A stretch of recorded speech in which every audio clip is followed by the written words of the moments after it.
Corona में बच्चों पर जुड़ी हमारी इस खास पेशकश में सभी खास मेहमान बने हुए हैं। डॉक्टर रवि मलिक का रुख करेंगे अब।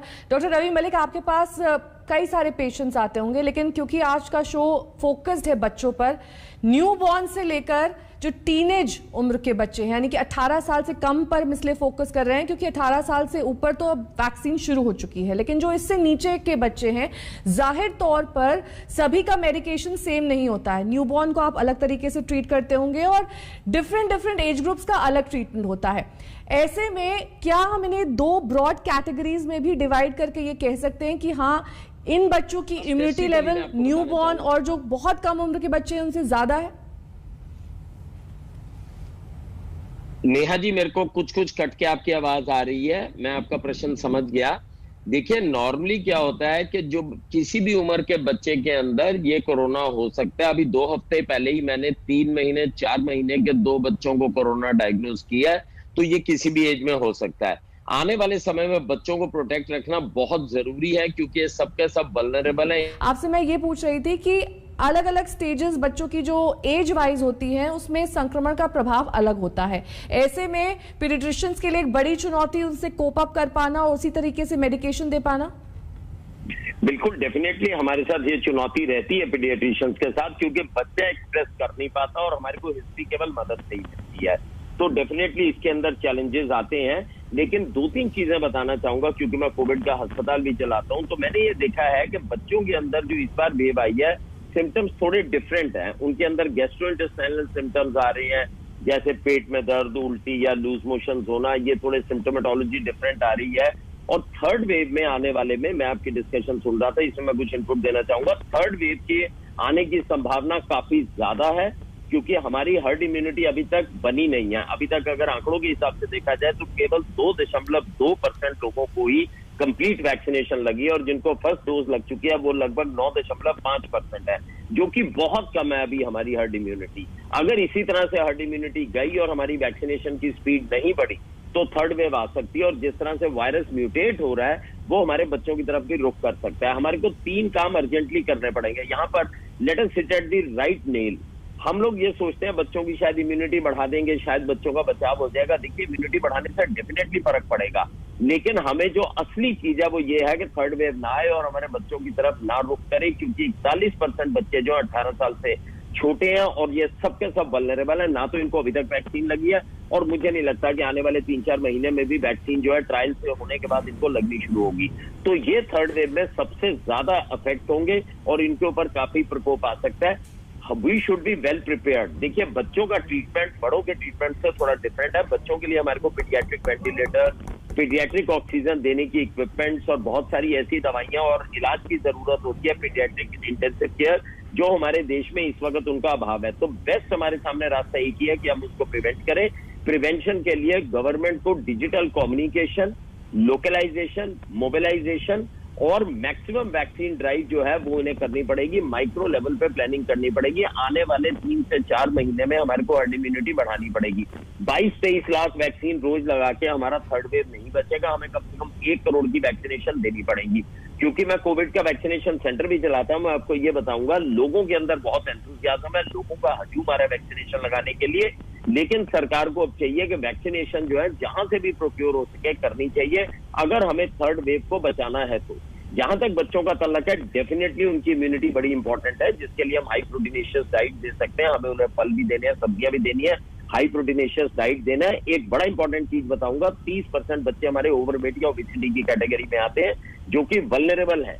तो उनको भी हमारे को घर पे बैठ के उनको हमारे को ये कोशिश करनी है कि उनका वेट नॉर्मल रहे, उनकी BMI नॉर्मल रहे, और अगर उनके अंदर कोई वल्नरेबिलिटीज है, जैसे जुवेनाइल डायबिटीज है, चाइल्डहुड हाइपरटेंशन है, इन सबको भी कंट्रोल में करके रखें ताकि उनका शरीर परिपूर्ण रहे, परिपक्व रहे। अगर कल को उनको किसी तरह से कोरोना होता भी है, गॉड फॉरबिडन, तो वो अपने शरीर से कुछ लड़ पाए। एक और सुजेशन बड़ा इंपॉर्टेंट है, फाइजर ने 12 से 18 साल के बच्चों को वैक्सीनेशन देनी शुरू कर दी है। कनाडा में ये ड्राइव शुरू भी हो गई है। अगर सरकार हो सके तो कुछ इंपोर्ट करवा के हमारे 12 से 18 साल के बच्चों को प्रोटेक्शन दे सकते हैं। हम वो भी साइड बाय साइड शुरू कर सकते हैं जब तक कि हमारे कोवैक्सीन के ट्रायल्स भी आ जाएंगे और हम बच्चों को वैक्सीनेशन देंगे। बच्चों का बहुत बड़ा ग्रुप है और 41% बहुत बड़ी चीज है और इस ग्रुप को प्रोटेक्ट करना बड़ा जरूरी है। थर्ड वेव आने की संभावना पूरी है। अगर आप देखिए तो वैक्सीन की एक इंट्रिंसिक प्रॉपर्टी होती है, आप पिछली बार का ये पैंडेमिक की इंट्रिंसिक प्रॉपर्टी होती है कि वो वेव में आएगा ही आएगा। पिछली बार आप देखिए स्पेनिश फ्लू 4 वेव में आया था, और ये वाला वेव भी, ये वाला जो पैंडेमिक भी है, ये कुछ देशों में चौथी वेव भी इसकी आई है। तो हमें ये सीखना चाहिए, ये छोड़ेगा नहीं वायरस जब तक कि हम हर्ड इम्यूनिटी नहीं बनाएंगे, ये वेव्स में आता रहेगा और बच्चों को प्रोटेक्ट करना बड़ा जरूरी है। Last but not the least बताना चाहूंगा, क्योंकि मैं क्लिनिक में जब बैठा होता हूँ तो मदर यही पूछती है, डॉक्टर साहब ये डिप्रेस्ड है, ये परेशान है, क्योंकि बच्चे एकदम लॉकडाउन में घबरा जाते हैं। तो हमें उन्हें पॉजिटिव रखना है, हमें उन्हें ये भी बताना है कि घबराए नहीं, माँ बाप को कुछ नहीं होगा। जनरली उनको एंग्जाइटी है, हम माँ बाप को लूज ना कर जाए, क्योंकि उन्हें भी मालूम है कोरोना चल रहा है और मृत्यु दर हो रहा है। तो उनको ये बताना है कि mortality rate is very less, ये उनको एश्योर करके रखना है, ऑप्टिमिज्म में रखना बड़ा जरूरी है। दूसरा, घर में उनको डेफिनेटली एक्सरसाइज कराएं, प्रॉपर उनको डाइट दें, और उनको कोविड रिलेटेड जितनी भी इंफॉर्मेशन है उनको दें। अमेरिकन एकेडमी ऑफ पीडियाट्रिक्स कहती है कि 2 घंटे से ज्यादा आप उनको स्क्रीन टाइम नहीं देंगे।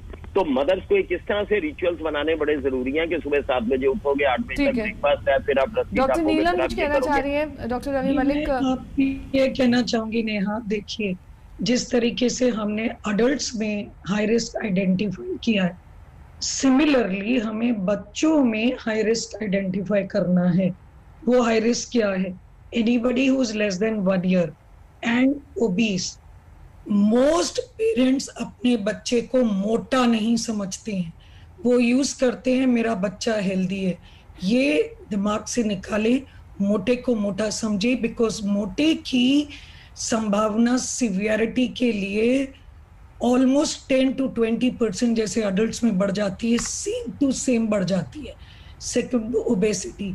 किसी पेशेंट को आपको किडनी की प्रॉब्लम, नेफ्रोटिक सिंड्रोम, डायलिसिस, किसी पेशेंट को लिवर की प्रॉब्लम चल रही है, किसी प्रॉब्लम को ऑलरेडी हार्ट या लंग से रिलेटेड अस्थमा, हार्ट, ये पेशेंट्स को, इनके पेरेंट्स को आपको अलर्ट करना है that this parent should be very alert.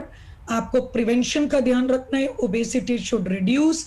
आपके किस तरीके से हम MDI स्पेसेस कंट्रोल चेस्ट के किस तरीके से, और वो डॉक्टर से संपर्क करें। ये ना हो कि जिन्हें जरूरत नहीं है वो जो लिमिटेड इंफ्रास्ट्रक्चर है हॉस्पिटल्स का यूज करें। बाकी के लोग easily non hospital home treatment से कर पाएंगे। सिर्फ ये हाई रिस्क बच्चे के पेरेंट्स समझे कि आपको anybody who's post transplant, kidney, liver, heart, lungs, less than 1 year, obese, इनको अलर्ट रहना होगा। और आपका सिर्फ और सिर्फ इस प्रिवेंशन मास्क, अगर आप ये समझ लें तभी आप नेक्स्ट स्टेज पे जाएंगे। वैक्सीन की ड्राइव सैडली बहुत पुअर चल रही है कंट्री में, जिस स्पीड से चल रही है अभी, भगवान ना करे, मीडिया का प्रेडिक्शन है 10 साल लगेंगे सेकेंड डोज। ये स्पीड हमें बहुत फास्ट बढ़ानी है, वरना it is next to impossible to cover our entire population. और बड़े ही खुद इम्यून हो जाएंगे और बच्चों को ये दे देंगे। That is an important message. Doctor Vivek भी लगातार हमारे साथ जुड़े हुए हैं चर्चा में। डॉक्टर विवेक, बहुत सारे ग्रे एरियाज हैं इस संक्रमण को लेकर, और इस बात को कोई भी डिनाई नहीं कर सकता, चाहे वो वेव्स की आप बात कर लें, चाहे वो म्यूटेंट्स की बात कर लें, चाहे आप ये कह लें कि जिस तरीके की मेडिसिन भी इस वक्त दी जा रही है। लेकिन बच्चे बहुत ही सेंसिटिव होते हैं, उनकी बॉडी बहुत जल्दी रिस्पॉन्ड भी करती है मेडिसिन को, वो ठीक भी जल्दी होते हैं, और कई बार उनकी कंडीशन डिटेरिएट भी होती है जो माँ बाप को परेशान करती है। ऐसे में जब भी थर्ड वेव आती है, और अगर आती है तो माँ बाप अपने वैक्सीनेशन के अलावा अपने बच्चों के वैक्सीनेशन, अगर ये वैक्सीन भारत में उपलब्ध हो जाती है तब तक, तो कैसे सुनिश्चित करें? क्योंकि वैक्सीनेशन ड्राइव का जो दर है, जो रेट है, वो काफी स्लो चल रहा है। उस वक्त भी हो सकता है ऐसी परिस्थिति हो।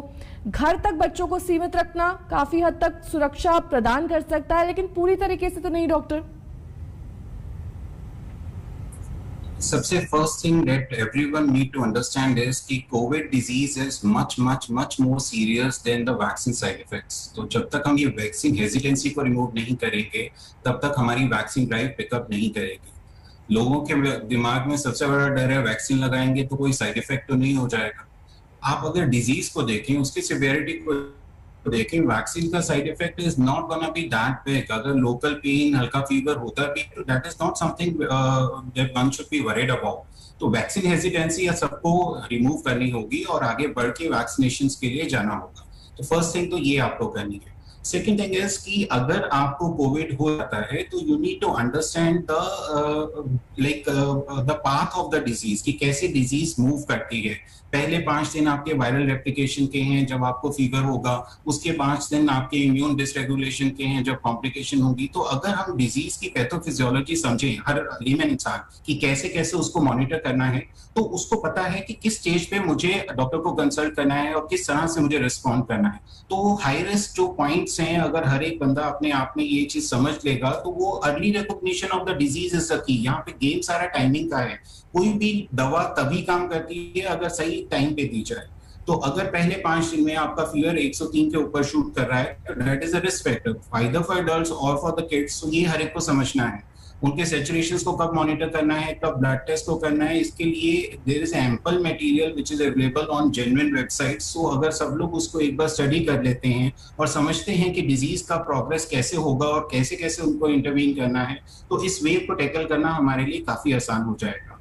क्योंकि अगर बहुत लेट कोई हॉस्पिटल आता है कि उसके सैचुरेशन 50-60s में पहुंच गए हैं, स्टेरॉइड उसको प्रॉपर्ली टाइम पे स्टार्ट हुआ नहीं है, तो डॉक्टर्स के लिए फिर करने को बहुत कुछ नहीं रहता है। वो बैटल पहले ही लूज हो चुकी होती है। तो early picking of that falling of saturations, early picking of the danger signs is very very essential and we need to educate people about कि क्या क्या उनको ध्यान रखना है, किन चीजों पे अगर ये चीज आती है तो उन्हें इमीडिएटली डॉक्टर को कंसल्ट करना चाहिए। अगर ये एजुकेशन हम इम्पार्ट कर पाते हैं तो बहुत सारे कॉम्प्लिकेशंस और बहुत सारी मॉर्टेलिटी को हम कम कर सकते हैं।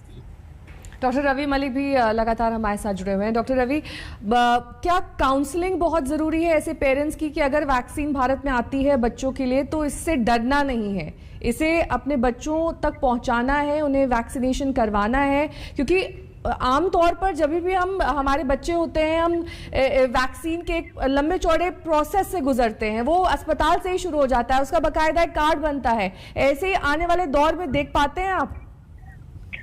देखिए नेहा जी, यहाँ पर मैं थोड़ा और आपको ग्राउंड की रियलिटी बताऊं, क्योंकि मैंने मेरे हॉस्पिटल में हजारों वैक्सीन दी हैं।